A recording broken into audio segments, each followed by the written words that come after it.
और मैं आपके साथ जफर सिद्दीकी, आप देख रहे हैं पीआरबी। जिस तरीके से फलस्तीन, गाजा और इजराइल की तस्वीरें सोशल मीडिया पर देखकर कहीं ना कहीं हर किसी की रूह कांप रही है। आज इस पूरे मुद्दे पर मेरे साथ बातचीत करने के लिए बाल योगी पंडित विजय शर्मा मौजूद हैं। क्या कुछ सोचते हैं, क्योंकि बाल योगी हैं और ये भगवा वस्त्र पहनते हैं, और क्या सोचते हैं पंडित जी, कैसे देख रहे हैं इन तस्वीरों को?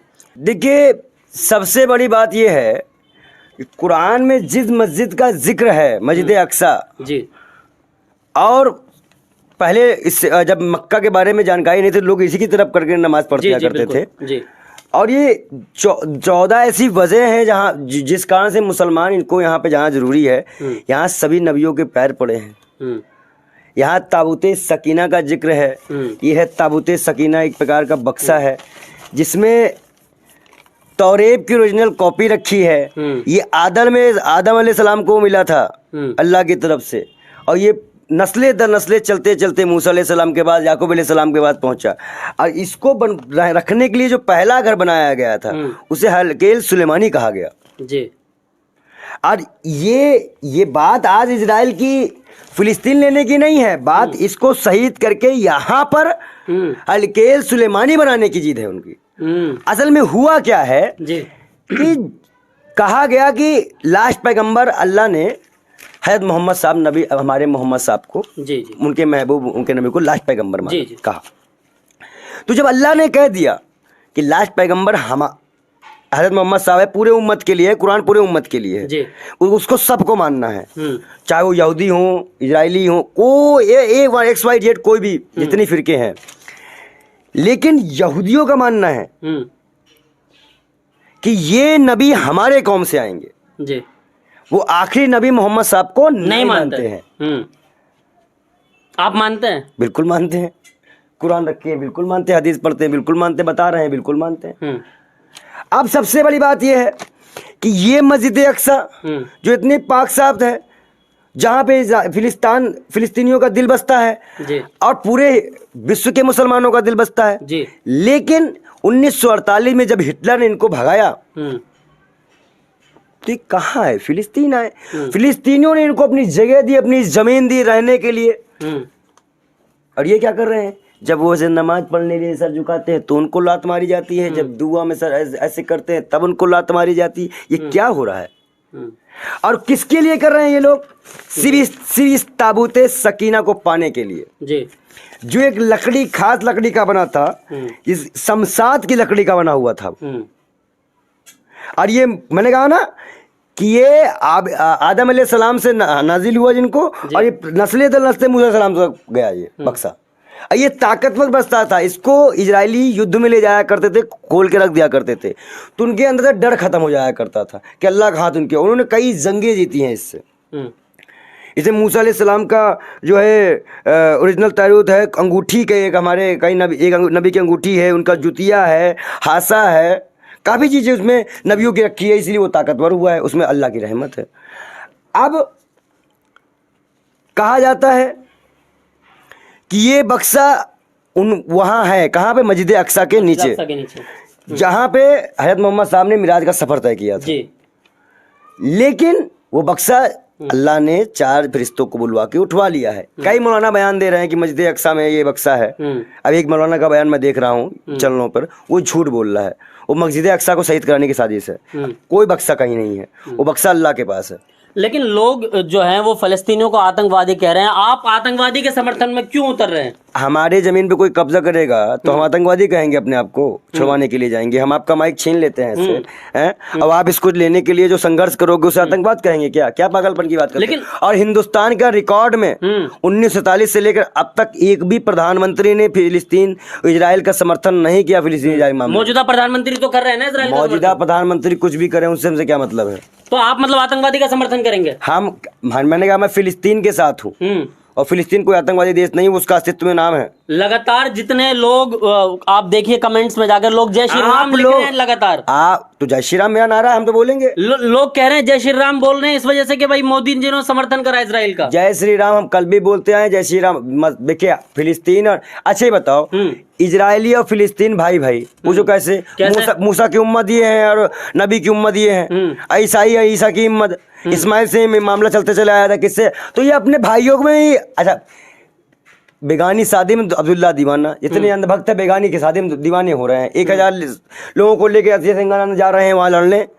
मणिपुर चले जाए, औकात है तो जी है, औकात तो चले मणिपुर, हम भी चलते हैं साथ में। हम खुद इनके चरण झोलों के पियेंगे, जो कूद रहा था वो उनको ले चले। ये सब दलाली है, दलाली वाला काम बंद कर दीजिए। ये सब नमूने हैं बेमतलब के। इनको ना अपने धर्म की नॉलेज है, ना इस्लाम की नॉलेज है, ना ये राम को जानते हैं। आप बताइए 8 किलोमीटर तक जो बच्ची चली थी उज्जैन महाकाल में, वो बेटी दर्द से चीखती हुई जो बेहोश हो गई थी, कि उसका जो खून धरती में गिरा था बलात्कार के बाद। आप सोचिए क्या वहां पे कोई हिंदू मुसलमान सिख ईसाई नहीं था? क्या कोई इंसानी नहीं था? क्यों गेट बंद कर लिया गया? क्या इतना कोई इंसान है? और ये इन्हीं जैसे लोगों की मानसिकता है जो समाज में फैलती जा रही है। हम अमन की बात करेंगे, शांति की बात करेंगे, और स्वतंत्र फिलिस्तीन की बात करेंगे, जो अटल जी का बयान है, भाजपा के प्रधानमंत्री अटल जी का बयान है कि भारतीय जनता पार्टी की सरकार आ चुकी है। अब सब लोगों को लगता होगा कि हम इजराइल का साथ देंगे, लेकिन नहीं, अरबों की कब्जाई जमीन को यहूदियों को खाली करना पड़ेगा, ये अटल जी का बयान है। तो भाजपा किसको मान रही है? हमारे पास कुरान के मुताबिक सबूत है, हमारे पास राजनीतिक सबूत है, हमारे पास विदेश नीति के सबूत है। किस तरह जस्टिफाई आप चाहते हैं हम कर दें? अब तो लेकिन पंडित जी इजराइल ने जो है वो पानी बिजली सब कुछ बंद करने की बात। आप भी बताइए, यूक्रेन रसिया का युद्ध हुआ जी, कहीं पानी बिजली बंद किया रसिया ने यूक्रेन का? यूक्रेन रसिया का नहीं किया ना, नहीं किया। ये युद्ध के खिलाफ है ना? तो जालिम कौन है? आतंकवादी कौन है? जलील कौन है? मतलब आतंकवादी है। क्यों भाई? इजराइल आतंकवादी। आपका मामला हमास से था ना, आप गांजा पट्टी के ऊपर बात कर रहे हो, मासूम बच्चों क्यों मार रहे हो? अब फिर जब यहाँ से बम गिरेगा, भाई मानी से बात है कि जब आप उनके लोगों को मारोगे वो भी मारेंगे। तो इंसानियत का कत्ल के पहल कौन कर रहा है? कौन इंसानियत को मार रहा है? जबकि कुरान में लिखा है कि एक इंसान का कत्ल पूरे इंसानियत का कत्ल होता है जी। कुरान के 8वें पारे 28वें पारे में लिखा है कि अगर कोई गैर मुस्लिम गैर हिंदू गैर ईसाई कोई भी धर्म अगर आपसे अच्छे ताल्लुकात रखता है तो आपको अच्छे ताल्लुकात रखना चाहिए। अच्छे ताल्लुकात रखने वाले को अल्लाह जो है रहमत देता है, उसको ज़कात देनी चाहिए, उसकी मदद करनी चाहिए, उसको गिफ्ट देने चाहिए। ये कुरान कहता है। अब जो कुरान नहीं मानेगा उसे हम क्या कहेंगे? उसे मुसलमान कहेंगे? नहीं कहेंगे। जो गीता नहीं मानेगा उसे हिंदू कहेंगे? नहीं कहेंगे। तो इजरायली कौन सी कुरान मान रहे हैं? कौन से अल्लाह को मान रहे हैं? और अल्लाह को मान रहे हैं तो उनके प्यारे, सबसे प्यारे नबी, सबसे प्यारे महबूब जी, जिनका नाम लेने में आंखों से आंसू गिर जाते हैं, रुआं खड़ा हो जाते हैं और आदमी जो है ऐसे करता है जी, उन नबी के लिए आप उनके उम्मतियों को लात मारते हो जब उनकी बात करते हैं। जबकि आपके भी नबी को जी उन्हीं के हमारे हज़रत मोहम्मद साहब ने 1,24,000 नबियों को बुला के वहां नमाज अदा कराई थी। आप समझ लीजिए तो कैसे तो, किसको मान रहे हैं? तो ये ना यहूदी हैं, यहूदी कौम। आज मूसा अलैहिस्सलाम जो कि अल्लाह से रूबरू, यही एक नबी थे जो अल्लाह से रूबरू जी। बाकी तो पर्दे से ही हमारे नबी ने बात की थी, नमाज कम कराई थी और भी कई काम किए थे। लेकिन आज मूसा अलैहिस्सलाम भी देखते होंगे, नबी से बात करते होंगे तो कहते होंगे यहूदियों को बताइए हमारी कौम कैसी कर रही है, इनकी बख्शाइश करा दीजिएगा आप। तो पंडित जी आखिर कैसे सारा मसला हल होगा? क्योंकि आप देश के प्रधानमंत्री अगर इजराइल के साथ नजर आए, आप भी तो इसी देश के नागरिक हैं, आप भगवा वस्त्र पहनते हैं, अब लोग आपके खिलाफ फिर सब चीजों को लिखेंगे। आपके सभी लोग नहीं है, कांग्रेस वर्किंग कमेटी, अच्छा, और भी कई दल और भी कई लोग कई साथ फिलिस्तीन के साथ है। हमने भी आज़ादी में चोटें खाई हैं, हमारे लोग भी शहीद हुए हैं, हमें पता है दर्द। मस्जिद अक्सा इंशाअल्लाह ना कभी उसको कुछ हुआ है और ना कुछ होगा, उसकी हिफाजत अल्लाह करेगा। अच्छा, ये पंडित जी बोल रहे हैं उसकी मतलब मस्जिद अक्सा की हिफाजत अल्लाह करेगा? अल्लाह करेगा। बाकी फिलिस्तीनियों और यहाँ के मुसलमानों की तरह वहाँ के मुसलमान टिकटॉक में नाच नहीं रहे हैं, गाना नहीं गा रहे हैं, पठान में पैसे नहीं उड़ा रहे हैं। वो सच में अपने ईमान, अपने हक के लिए, अपने अल्लाह का, और सिर्फ डरते किससे? वो देखते हैं लाशें लेके जाते हैं जी, अपने बच्चे का नाम नहीं लेते, अपने घर का नाम लेते से बोलते हैं अल्लाह अल्लाह अल्लाह अल्लाह। मतलब इतना भरोसा। आप उनके, मैं कह रहा हूँ कुछ भी करो, उनके यकीन को देखो। तो क्या लग रहा है कि फलस्तीन वाकई आज़ादी की लड़ाई लड़ रहा है? बिल्कुल। आप उस आज़ादी की लड़ाई के साथ हैं? बिल्कुल। आप क्या बताया, इतना इतना बयान दे चुके। इजराइल के साथ तो नहीं है? ऐसा तो नहीं कल आपका बयान बदलता नजर आएगा पंडित जी? इजराइल के साथ ना हम कल थे ना आज हैं, और ना रहेंगे। इजराइल ने जासूसी का पैंगस दिया हम लोगों को, और महंगे महंगे हथियार दिए हम लोगों को। इजराइल से हमारी कौन सी दोस्ती? इजराइल से क्या इससे पहले दोस्ती नहीं थी क्या? लेकिन इंदिरा गांधी के टाइम में बहन भाई का नाता था फिलिस्तीन और इंडिया का। हम अपने सभी प्रधानमंत्रियों को देखेंगे, हम इनके दो आज ये हैं कल नहीं है प्रधानमंत्री, क्या 5 साल में चेंज ही होना है, वैसे 24 में चेंज हो रहे हैं। तो हम फिलिस्तीन के साथ हमारे पूरे पूरे प्रधानमंत्री थे, हम पूरे प्रधानमंत्री को देखेंगे, हम एक के चक्कर में नहीं जाएंगे। और कहीं ना कहीं जहाँ तक फिलिस्तीनियों को, जो लोग इजराइल जा रहे हैं लड़ने के लिए कि मैं इजराइल जाऊंगा लड़ने के लिए उनकी तरफ से, तो मैं फिलिस्तीन की तरफ से लड़ने जाऊंगा। अच्छा, आप फिलिस्तीन लड़ने जाएंगे? फिलिस्तीन से लड़ने जाऊंगा।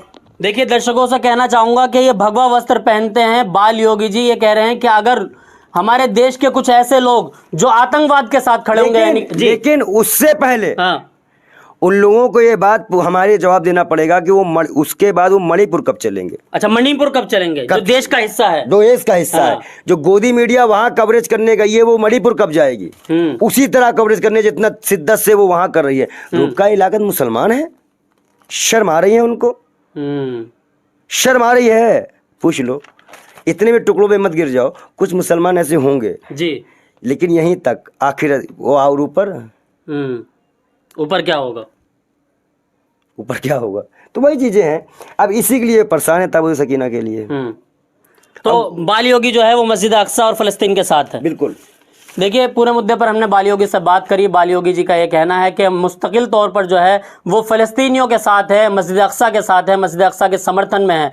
जो लोग मस्जिद अक्सा का या फ़लस्तीनियों का विरोध कर रहे हैं, हम भी उसका विरोध करते हैं। और अगर वो लोग उनके समर्थन में आएंगे, यानी कि इजराइल के समर्थन में आएंगे, तो हम फ़लस्तीन के समर्थन में फ़लस्तीन जाने को तैयार है। ये हमारे साथ पंडित बाल योगी जी थे। पूरे मुद्दे पर इन्होंने बातचीत की। तमाम अपडेट के लिए देखते रहिए और बने रहिए PRB के साथ।